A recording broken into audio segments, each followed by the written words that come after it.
Being hungry during a fat loss phase is inevitable, but here's the deal. It doesn't have to be something that you can't manage. Today I want to tackle some practical, research-based ways to manage hunger during your fat loss phase. When you start a fat loss phase, one of the biggest mistakes you run into is most people will eat very high-calorie foods that are very low in volume. When we're looking at the structure of something like if it fits your macros, so the idea that you can eat anything in the world that you want as long as it fits within your protein, carb, fat, and calorie goals. When you're in this environment, if you had, let's say, 2 slices of pizza for lunch, and those were roughly 300 calories each, equating to about 600 calories.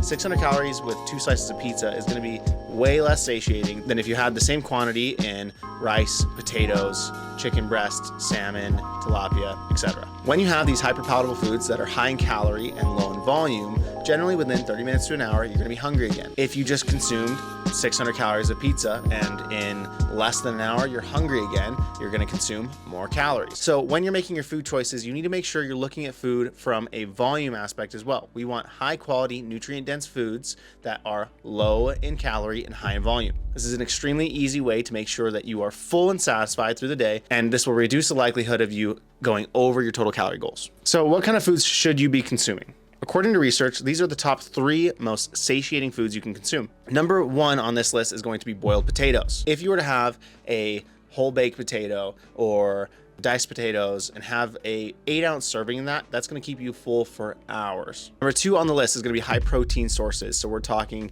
fish, chicken, lean ground meats. These protein sources are going to keep you full for a long time, especially when you pair it with number 1 on the list. The reason being is the macronutrient of protein takes a long time to digest. So when you have a lean protein source, you can have a lot of it for low calories, which will allow you to be satiated for a longer period of time. And the last thing on the list is going to be things high in fiber. Some major sources of fiber that you can find are going to be in fruits, legumes, and vegetables. So start adding those to your meals as well. While we're on the topic, let's go ahead and take a good look at fiber. Fiber is one of your best friends during fat loss because it's going to slow digestion and generally it's going to keep you satiated for longer. For most women, I would focus on getting close to 25 grams of fiber a day, and for most men, I would shoot for closer to 35 grams. Another key issue that you find with people who are feeling less than satisfied during a fat loss phase is dehydration. Did you know that dehydration can actually make you feel hungrier? A general rule of thumb I live by when I'm in a calorie deficit is having water when I think I'm hungry. If you're doing the right things with the list we've gone over so far, it might be your sleep. Sleep is massive when it comes to hunger control. If you're sleeping less than 6 hours a day, you are most likely producing more ghrelin and less leptin. So you're getting hungrier and feeling less satisfied day in and day out.